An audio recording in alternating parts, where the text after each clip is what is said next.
All right, Hafid everyone. We're now joined with MVA Managing Director Jamika Taijeron, checking in.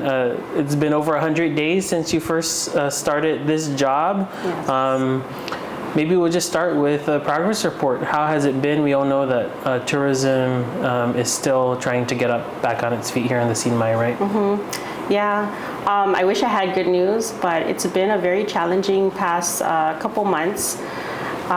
When the last time we spoke in March, when I first started, I had mentioned that there would be some disruptions with the airlines, and we've been through one of the most difficult times. June, we only had one flight from Korea, and that was very challenging for the community, for the businesses, and it's better news now because the flights resumed. So right now we're back to 3 flights a day. T-Way resumed their operations. Jeju resumed their night flights. So we will start seeing some improvement in the visitor arrivals, and I hope that would be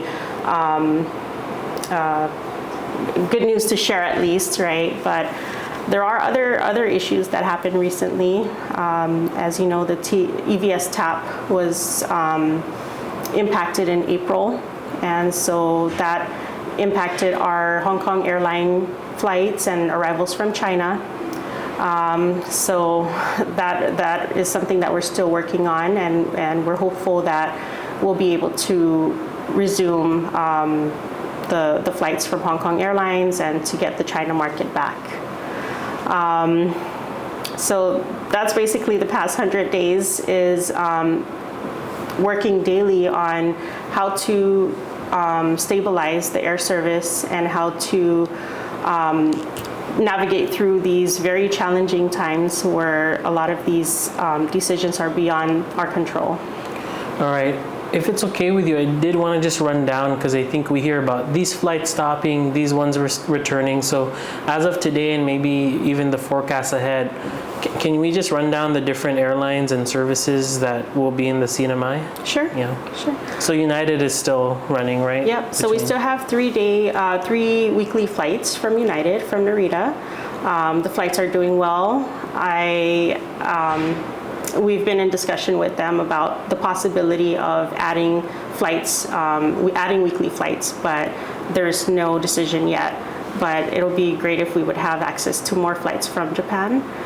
Our Korea market, we currently still have Jeju and T-Way. Jeju right now has 2 flights daily. There's an afternoon flight and an evening flight. And T-Way has the evening flight that arrives on Saipan. And they're doing very well. It's a peak season right now. It's the summer, so the flights are really full. Yeah. And I know both CPA and the governor's office have discussed about efforts to basically revive the Japanese tourism market, both with discussions with ANA and Japan Airlines, I believe. Mm-hmm. What can you share about those discussions with the other airlines in Japan? Yeah, we definitely see an opportunity to grow the Japan market, and we are investing in it still, and we want the Japan market to come back. There are a lot of complexities involved in that, and again, it's the air service. We need to get more flights into the islands, and we love to partner with United to make that happen, but if they're not able to, for various reasons, we are also looking for other airliners who would be able to provide service to this route. And you listed a few. There are other airlines that we also have spoken to, and we won't see anything immediately, but it's something that we are consistently working on, and we hope to have more air service soon. Yeah. And what is the reality for that? Are we looking at this year, or is this a prolonged? This is a longer conversation.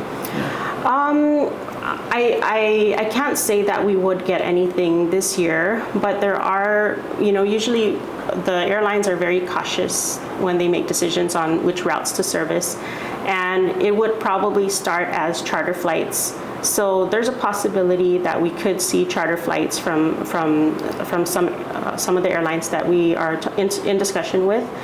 And that could happen this year or possibly early next year. But again, it's really too early to say, and I don't want to,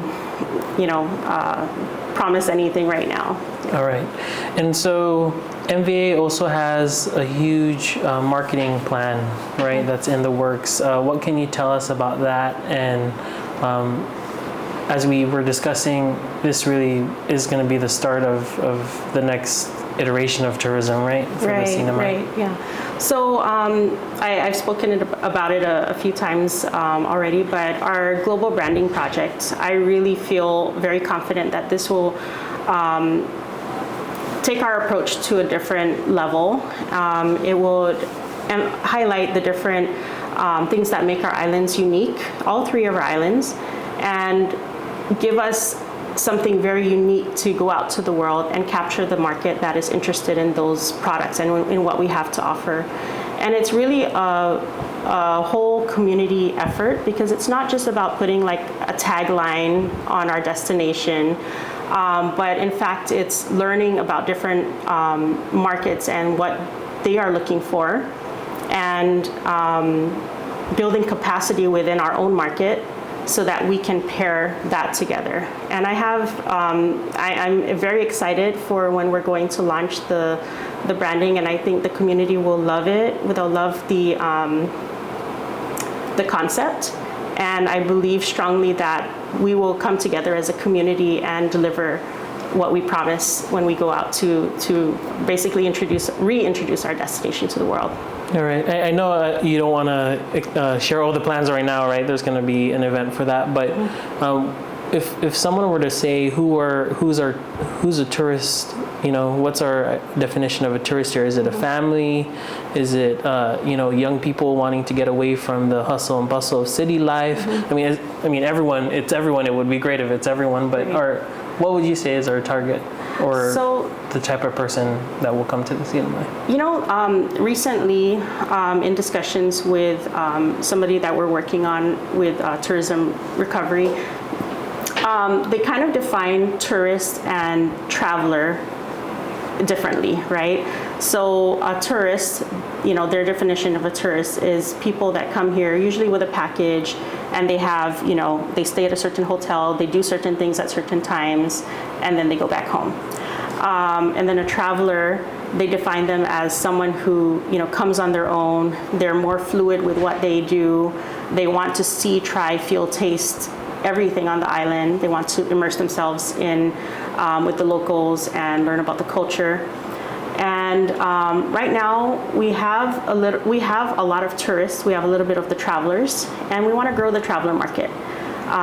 The traveler market it could be families, it could be individuals, solo travelers, couples, friends. It could be a variety of people, but it's the people that are looking for what we have to offer. It's the people who are looking to learn a different culture, to learn about how we navigated back in the Chamorro and Carolinian traditions of navigation, to taste our local food, and to learn about our history and our culture, because we have a very unique history and culture, and it could still be seen today with all the different sites that we have, and the war relics that still exist right in our backyards. And there are people that are interested in seeing and learning that. All right. I did want to wrap up our interview by talking about what's coming up, but also plans for local improvements. I know you just you shared the news about for example, plans for the Bird Island Lookout. Right.